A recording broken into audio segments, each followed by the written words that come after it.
It's time for Drummer Nation.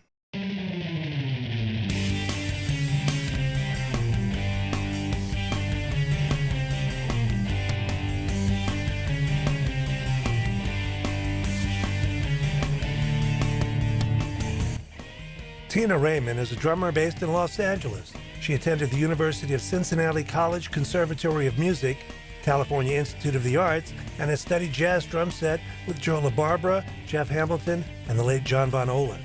Raymond is an assistant professor of music at Los Angeles City College in Hollywood, where she teaches jazz and percussion as she continues to perform, adjudicate, and present workshops worldwide.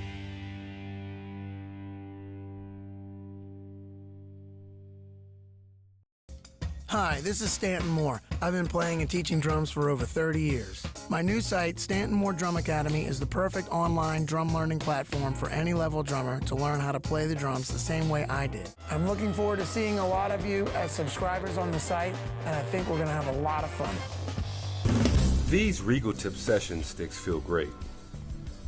They kind of put me in the mindset of a thinner and lighter 5A. Go to regaltip.com, order a pair, or go to your nearest music store. Pick up a pair and let us know exactly how you feel about the stick. Our latest innovation has opened the door for all drummers to have the same access as top musicians in the world. Custom Cymbals. Now available to everyone. Your next sound just got more interesting. Sabian Custom Shop. Memphis Drum Shop is the world's premier provider of percussion instruments. With 6 showrooms of gear, mycymbal.com, the Memphis Gong Chamber, and a first-rate repair department, turn to Memphis Drum Shop for all your percussion needs. Tina Raymond, welcome to the show, and thank you for being my guest. How are you? I'm good. How are you? Thanks for having me. Oh, I can't complain. I'm not a great voice, so I apologize for that. No problem. Okay. I've met you on several occasions, mostly through Jeff Hamilton, but I don't know much about your background. I don't usually do a lot of background, but let's do some on you. Where are you from? Sure. I'm from Metro Detroit, Michigan. I grew up playing piano and taking ballet lessons, and then the public school music system is really strong, or was really strong in Detroit, in Metro Detroit at the time. So we picked our instruments when we were in 5th grade, and my sister told me to play the drums. So I did, and I loved it, and just really took to it. I think the coordination is similar to dance, where the pathways are very similar. So I took an act to it pretty quickly and just loved it. Were you a dancer as a little girl? I was a little ballerina. Okay, that makes a correlation there. Because that was my first question, is why drums? It's a good answer. How does it relate to dance? I think the brain pathways are similar, that you're telling your body to move different limbs at different times in coordinated rhythm. That's drumming and that's dancing. So that's my theory. It's not proven, but that's my theory. Well, there are a lot of drummers who were dancers. Right. Like Steve Gadd was a tap dancer, and who else? Buddy Rich, that's right. I don't know, a lot of them probably. Sammy Davis wasn't the greatest drummer in the world, but he was a tap dancer. Totally. Yeah. Okay, so this was as a young girl. You started taking lessons? I did. I started taking lessons on rudimental snare drum from a guy who was in the community band in the town named Tom Mahowski. And I loved and just ate up the rudimental drum solos. And then didn't play drum set for another couple of years. Went to summer camps and did concert bands. Then I was about 13, started taking drum set lessons with him. And just decided very quickly that's what I wanted to do the rest of my life. Now let me ask you, that's what you wanted to do, meaning drum set or drums and percussion? Both.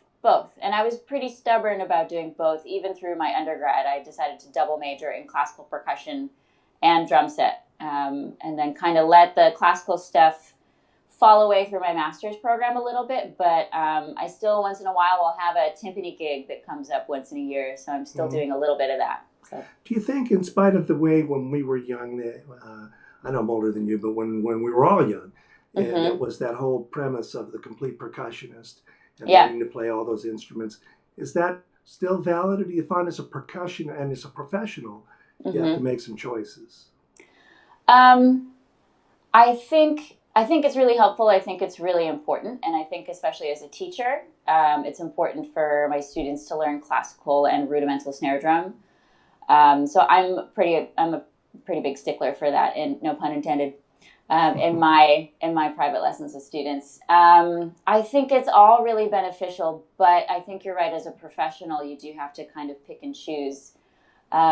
There's just stigma with being a classical percussionist and being a drum set player sometimes, that you're not as serious a drum set player as someone who just does drum set, and vice versa. So you have to kind of pick and choose. Although in a city like Los Angeles, there are more people that do a lot of different things than I think some other places. And traditionally, Shelly Manne, he was a great classical percussionist. A lot of those musicians and drummers studied classical percussion and then ended up playing drum set on all the records we love. So that's true. You mentioned in an interview that you were a little disenchanted coming out of undergraduate school. I was. I did that interview probably 5 years ago, right? And what I'm learning as I get older is that my perspective on the past changes quite a bit. Mm-hmm. And I think my time in Cincinnati was difficult. And I think there were a lot of things about being in a program that was very traditional, big band combos, bebop, that had a competitive quality to it, which when you're in the real world of being a professional, that's not a thing. There's enough work for everybody, It's more of a camaraderie, which was an environment that CalArts did, I think, a better job of mirroring than some of the more traditional schools, because you're all competing with the other drummers for the same one big band chair. That was my experience too. I went to University of North Texas in the 70s. Mm-hmm. It was very competitive and not very uplifting and nurturing. Totally. And then I found when I got to LA and I studied with Hamilton and Garibaldi and all these great professionals, that they were very uplifting. Yes. And very supportive. And the community of drummers, of course, we have PASIC, which is a love-in for drummers, mm-hmm. of all stripes. Yeah. And also getting rolling in a city, you got started by getting gigs from other drummers, I presume, right? Exactly. I mean, that's who you call when you move to a town. And we can only be one place on a Saturday night.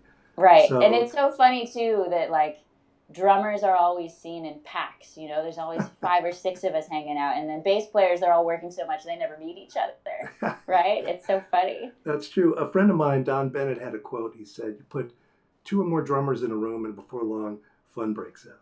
Yeah, totally. So it really is a loving, fun hang kind of thing amongst drummers. I think most drummers agree with that.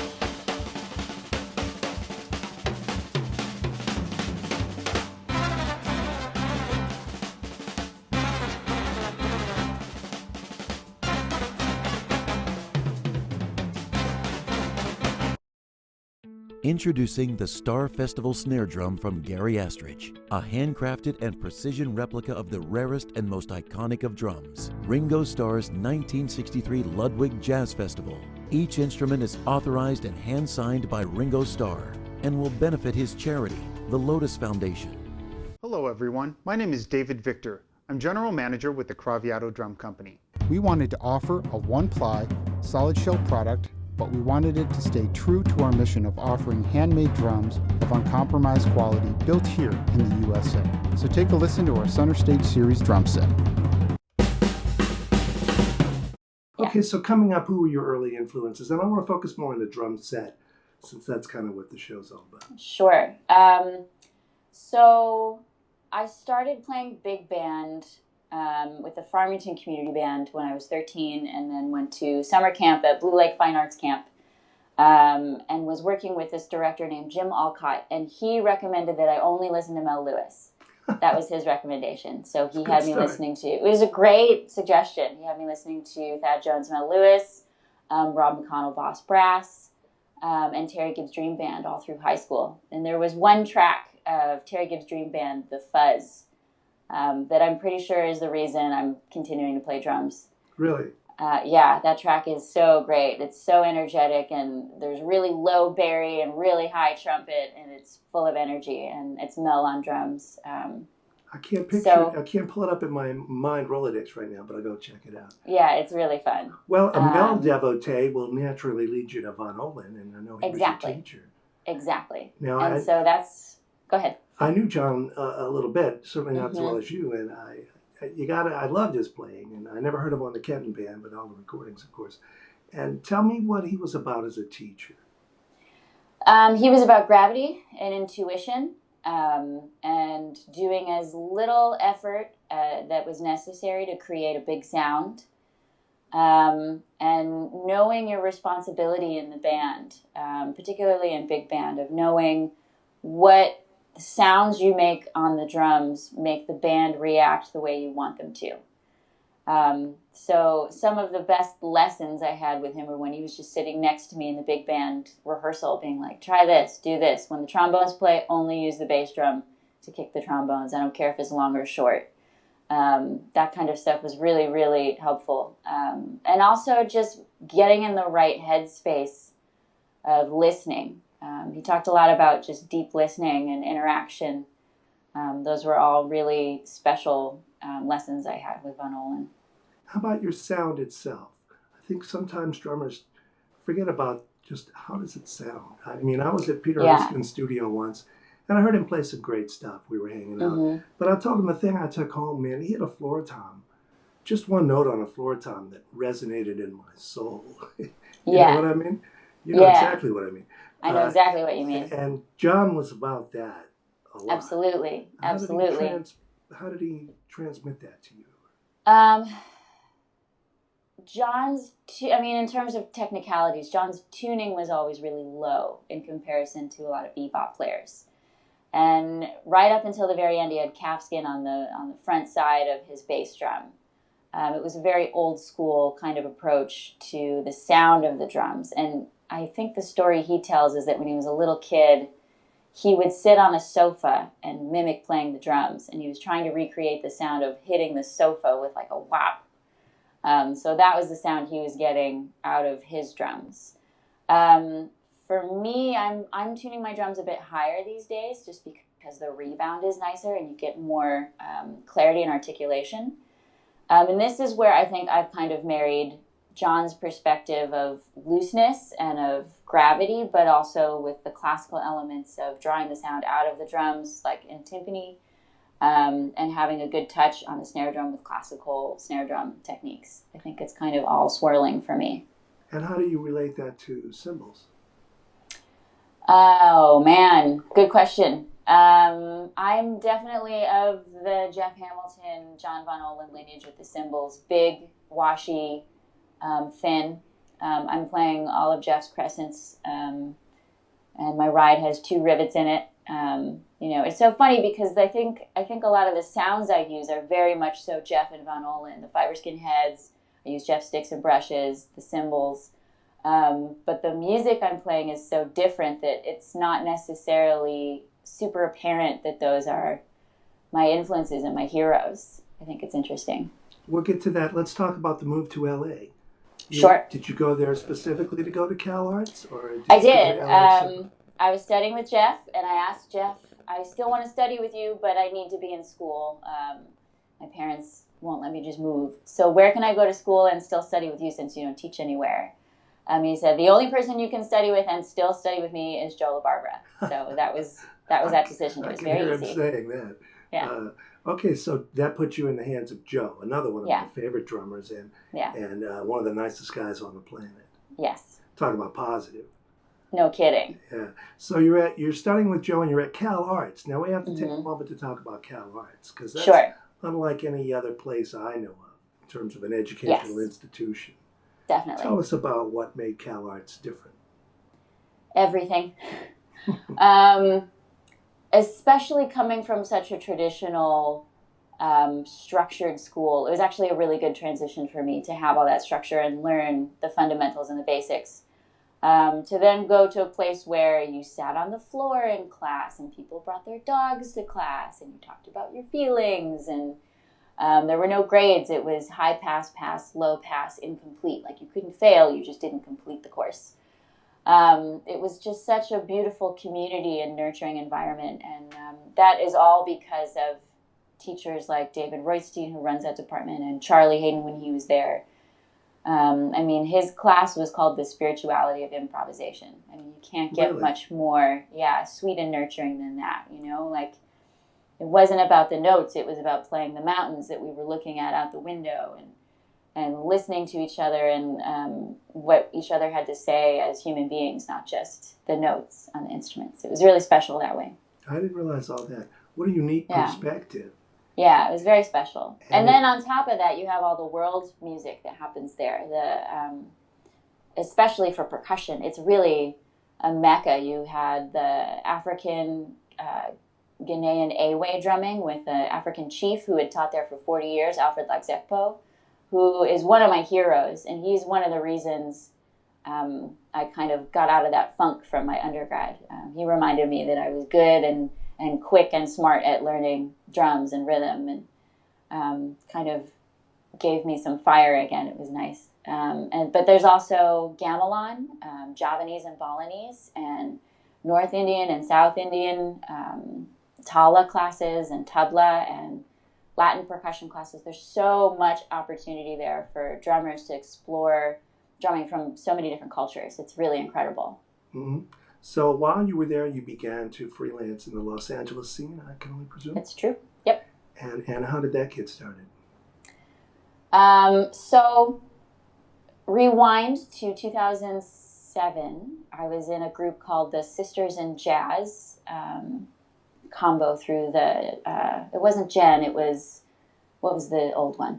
IAJE. IAJE, thank you. And through that, we did a performance in D.C. where Ann Patterson's Maiden Voyage was also performing. And I met her through that. And so my first gig in Los Angeles was like 2 months after I moved here with Ann doing an all-star concert. So she was really, really helpful in kind of getting me started in networking. And on that gig was Kristen Korb and Karen Hammock and Kathleen Grace, you know, so some really special musicians that were here at that time. Well, I know Kristen, and I had worked with some of these people you're mentioning, but I was there in the 80s. And, yeah. So that got you working as a jazz player. Is that, do you consider yourself, are you happy with that moniker? Yeah, absolutely. I don't have any problem personally with the word jazz. I think that's fair, but I think my term or my definition of jazz is a bit broader than some people's. I think improvised music that reflects contemporary culture is kind of the basis and the essence of jazz for me. Well, let's jump into that, because sure. I see, I was there in the 80s, and I look at, when I come out to LA and I look online and I hang and I talk to my drummer friends, there's a real cool scene and vibe going on in LA now, don't you think? I agree, 100%, yeah. I didn't notice, I mean, it's very hip and it's very different than it used to be. Most people think of Los Angeles as the commercial center, you know, TV, film, record albums, if there are such a thing anymore, you know, not records, but albums. And I hear you playing in a lot of varied contexts, from kind of straight ahead to very free. Yep. And eighth note-y stuff that's jazz. I don't remember hearing a lot of free music when I was out there. Yeah, I don't know. I mean, there's a strong tradition of it. Ornette was here for a long time, and Mingus was here for a long time, and Charlie Hayden, of course. So, and a lot of those, you know, free records. I mean, Shelly Mann's on it. So it's I think it's part of the history, but I'm sure it kind of comes in and out of focus. Yeah, I meant more like the young guns coming up didn't seem to be focused on. Yeah, well, I don't know. As they are now. Yeah, I don't know. I mean, I wasn't here in the 80s, so I'm not sure. But I know Cal Arts has been here, and it's been pumping out musicians, and they've always kind of had a little bit of a left lean and experimenting. Certainly now with teachers like Vinnie Goya and Wadada Leah Smith, and even Charlie, they influenced a lot of Cal Arts musicians that have now kind of worked into the Los Angeles scene that are doing really interesting free projects, like Dan Rosenboom and his Burning Ghosts projects, and Dave Trankina's doing some stuff that I'm assuming is going to have some free elements, and Lauren Baba. There's a lot of interesting people that are actually writing very structured music that have free elements in it. Right, and it's in the clubs too. I guess that's another thing. I didn't used to hear it in Dante's and Carmelo's and all these clubs that are gone now. Right. Well, we're so lucky to have clubs like, you know, the Blue Whale and Sam First that are open to having a wide range of just music and genres in their clubs. You know, I think they're June and Lee, and I don't know the owner over at Sam First, but I know Dave Robert is involved in the booking. I think that they're open-minded about what the audience is willing to listen to. So at your age, you don't feel any pressure to have to play like double bass, longboard, no way, man, notes, gospel chops, all that stuff. No way, no. And it's so funny too, because a long time I felt pressure to learn it, especially in school, like funk. And I was always very resistant. Like, I don't want to play that. I want to play jazz and swing. And just now I'm kind of starting to open those books about the James Brown drummers because my students want to. And now that I don't have to do it, it's much more exciting for me to kind of be like, oh, wow, Clyde Stubblefield's amazing. I just feel less pressure all the way around, for sure. Great. Yeah. Well, let's talk about a couple of the 800-pound gorillas in the room with educators. I know you, and you can imagine what I'm going to ask you, but the first one I ask you is about the music scene itself. There's a common perception that it's not what it was, that recorded music is in a bad way, that instrument sales, the whole thing is kind of down. And you have kids who are dedicating their lives to it, coming up through college. I know you teach at college and high schools. We'll talk about that. Sure. What do you tell them? If you can see yourself doing anything else, you should probably do that. I say that a lot. I had a teacher, Dan Maslenka in Detroit, who said that to me. And at the time, I was kind of like, whoa, what do you mean? But I think it's true. This is an industry of passion and of love. And if you want to make money, you should probably do something else. But that if this is exactly what you want to do, that there is space for you in the industry to create art. And there's sort of a release of pressure in having to abide to record labels' description of what they think you should be doing, because they don't care, because they're not going to sign you until you've already made your record and have already paid for it. At least that's been my experience. So, I think the perspective that it was better previously is true, but is also just kind of the nature of how people talk about yesteryear in general. I think people always think that what they had before was better. And I'm sure in another 20 years, we'll be saying the same thing about now, that we were in such a luxury of the Wild West of how to stream music and how to distribute music, and who knows? It's like New York is never what it used to be. Right. Exactly. Everybody says that. Yeah. Oh, it'll be a nice town if they ever finish it. Right? Which they never will. Of course not. Okay, the other 800-pound gorilla in the room is that you're in a very male-dominated industry. Now, I, as a musician, as a side band most of my life, sometimes a leader, I never noticed I didn't care if it was a man or a woman on the stage, or black or white or Christian or Muslim or anything like that. But the powers that be behind the scene, do you find any resistance there, or has that been, I hope you're going to say no, that it's been cool. In Los Angeles, it's been cool, for the most part. I did have one band leader at some point in Los Angeles say to me, I'm not going to use you because you're not a normal drummer and I don't know what to expect from you. And I read into that he meant that I was not a man. But I don't know that that's what he meant. It could have just meant that I was young at the time. I don't know. Who knows? It could have been you're a creative drummer and that's not what he was looking for. Who knows? And unfortunately, when you experience microaggressions like that time after time after time after time, anyone who's been marginalized will tell you this. You read into it and you project what you think they're saying because you've heard so many of these kind of small comments throughout your life. Right. In Cincinnati, it was a little bit more difficult professionally. There was quite a bit more just conservative perspectives that, that's the nature of the Midwest, right? Oh, it's sure, yeah.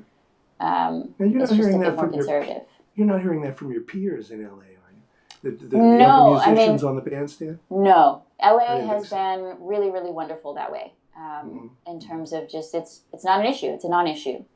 Well, that's what I really wanted to hear. That's great. Yeah. Let me ask you this. I used to teach a lot. I'd had like 40 students in a week. And maybe a third to 40% of them were girls. And I don't use girls pejoratively. I mean, they were children. They were young girls. Right. They were girls. Right. But I don't see them. It seems like we're losing them somewhere, right? I mean, you see plenty of girls playing drums. I don't see a lot of women playing drums. Yeah, I mean, there's definitely more than there used to be. Mm-hmm. So it's moving in the right direction. But I've adjudicated many, many jazz festivals in the past couple of years.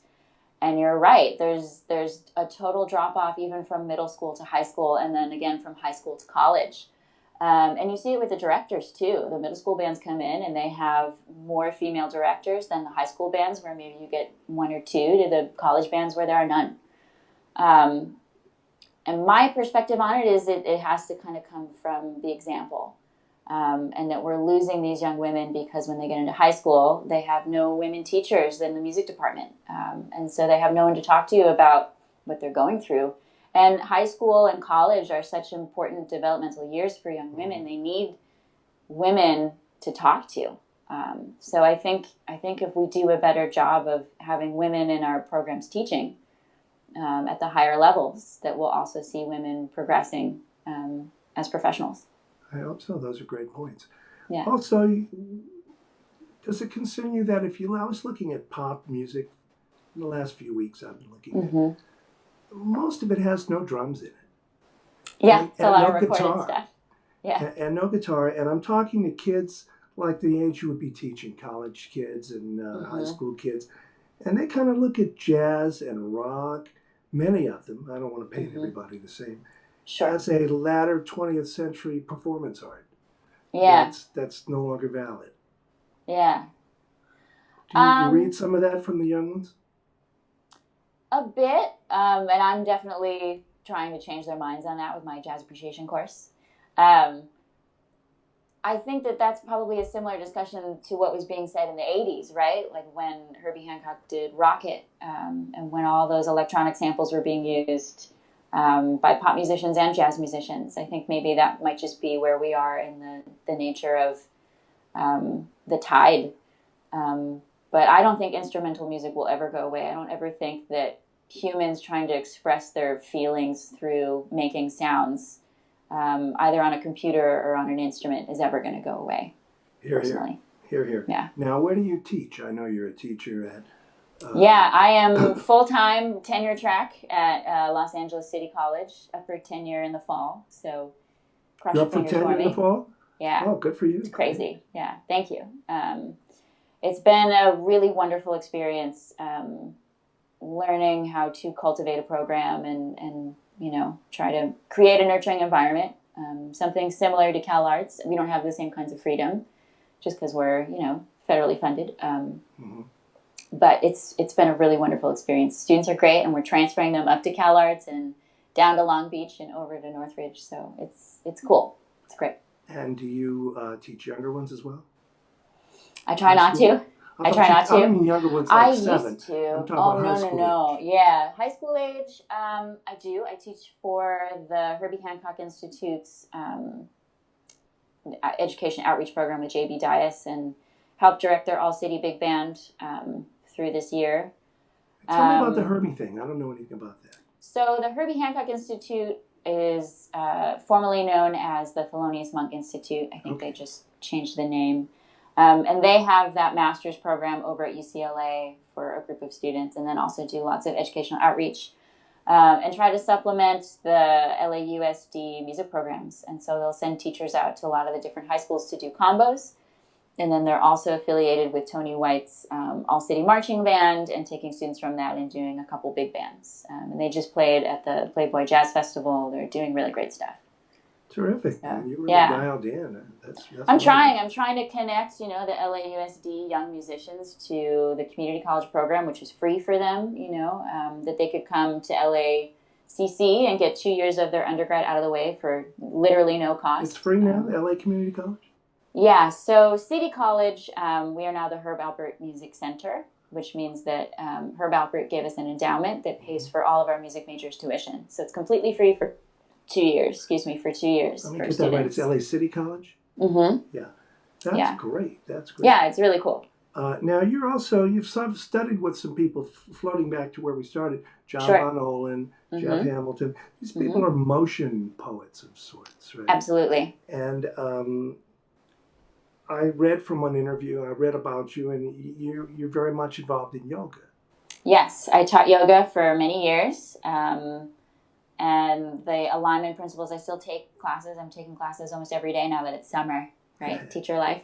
But you said something that really turned me around, which is actors are required to take yoga classes. They are. They are. I've never heard anybody put it that way to drummers. I mean, it seems like we all should, right? We really should, or some sort of movement technique class, because so much of playing an instrument is repetitive stress.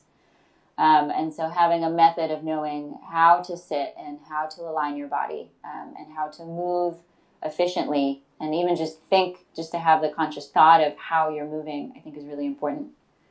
Because it's a lot of high impact, stick on the cymbal, shock into your wrist, into your elbow, into your arm.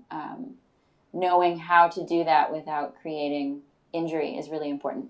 I know Jeff used to come behind me and pull my your shoulders up. back.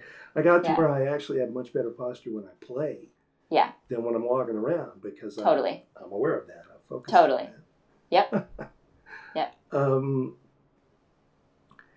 Isn't there an element of sort of meditation involved in that? Absolutely. The definition of meditation is extended focus. So when you're in a room, and you're focused on the exercises, or you're focused on improvising, and the whole world falls away, and that's the only thing you're thinking about, that is a meditation. That's interesting. A friend of mine, this is so unrelated to drums. Years ago, a friend of mine took me to a pistol range. Where you have guys with, this isn't a gun control argument, but, legitimate cats with a 22 league, where you're trying to hit a circle 30 feet away with in a competitive format, let's say. But what I realized is that it puts you into a meditative spot where you're totally focused, you're relaxed, you're controlling your breathing, you're aware of your posture, you're tuning out the world. So it fit in what you just said about any kind of focus. Say that again, please. Extended focus, extended concentration. Yeah. And that can happen in prayer, in meditation, in anything. In an exercise class, running, any activity you can use as a possibility to meditate, certainly. You hear golfers talk about that too. They lose themselves. Totally. For 4 hours out in nature, walking around hitting a little ball. Yeah, exactly. Right. So what would be the main focus of your teaching if I came and studied with you? What would it be about? About moving wherever you are at forward the next step. I personally feel like my job as a community college teacher is to prepare my students for their transfer auditions. And so I'm kind of cleaning up the technique and the holes in what they know already so that they can go and take those auditions and successfully transfer. So we do a lot of rudimental snare drum and concert snare drum. We work a lot on hands. We do scales and arpeggios and modes. And then we do a lot of transcription work and coordination work on the drum set, and trying to cover all the kind of basic styles that you should know. It's funny how many people don't realize there is pedagogy. For drum set. For sure. And studying with people like Joe LaBarbera and Jeff were really helpful in helping me be a better teacher in the process of, first you do this, and then when you're ready for that, you can go to this. And there's some flexibility. If I have a student that's super into Roy Haynes and they want to start learning Roy Haynes solos, we can kind of start there. But I'm like, well, check out Billy Joe first and see these things, and then you can kind of see what comes next. Isn't there another element of teaching, especially when you're shaping musicians and individuals who are entering adulthood and all of that, that's more about, or is also focused on, how to live life as a musician, for lack of a better way to say it. A personal guru, or someone who shows them what this is all about and how to live that life. For sure. You feel that responsibility? I do. I do definitely feel like I am trying to live by example, to show my students, when I have a gig, this is the time I show up, and this is how I set up my drums, and this is how I treat people in the industry. And when I have a conflict with someone, this is how I react. I definitely, but I don't know that I talk about that as much as maybe I should. I just try to do it by example. Lately, I've had a lot of students who've been coming out to my shows, which I think is really sweet. And that they come together makes me even more excited because I feel like somehow we're building that community that I was talking about. And I think it's so important that they see the professional environment for themselves so they can see what it looks like and how to behave and how to build those lasting relationships that become the people you play with forever. So now that's a great place to wrap it up, but I want to go back to another question I have. You take a jazz sensibility about playing a song, which is however you want to describe it, in the moment, fresh, non-pattern oriented, let's say, and apply that to, and I hear you doing it a lot, it's wonderful, to eighth note settings. Yeah. I think a lot of us didn't study that. Jazz was spang, spang-a-lang. Yeah. And if it got into eighth notes, we fell into a backbeat. Right. But I hear you doing a wonderful job of this, of taking that mindset and applying it in jazz, in free, but also in the eighth note thing. Is there some way what are you hanging on to do that? How do you approach for that? me, it's conceptual. I mean, again, for me, the definition of jazz is improvised music that is relevant. And so this sort of eighth note thing, it kind of speaks to my generation. It's what we want to hear. And it doesn't mean that we can't also swing. It's just like that's what resonates. That's what makes us feel the aliveness that I think is what the essence of jazz is about. That's exactly what I was getting. I'm sorry, there's an overhang here where we can talk over each other. Sure. I apologize for that. No, it's okay. But that's what I was getting at, was that freedom, that jazz, for all that means, in settings we don't normally conceive of it that way, and the generation that is certainly more tied into eighth note music than swing music doesn't have to be divorced from a jazz mentality. Right. Which I think is also funny. I mean, that's so... In teaching this jazz appreciation course, I've been able to kind of go back and restudy it for myself. And I think one of the important paradoxes of jazz is that as a jazz musician, there are two things you're struggling with. You want to honor the tradition and you want to destroy it. And every previous generation is offended by the next generation's obliteration of what they created. But that is 100% the history and the tradition of the music. So whenever I hear people upset that the younger generation isn't swinging, I have to kind of laugh because, like, you're saying the exact same thing that swing musicians said about bebop musicians, that bebop musicians said about free jazz musicians, that free jazz musicians said about fusion. So we're doing the right thing then if we're offending people.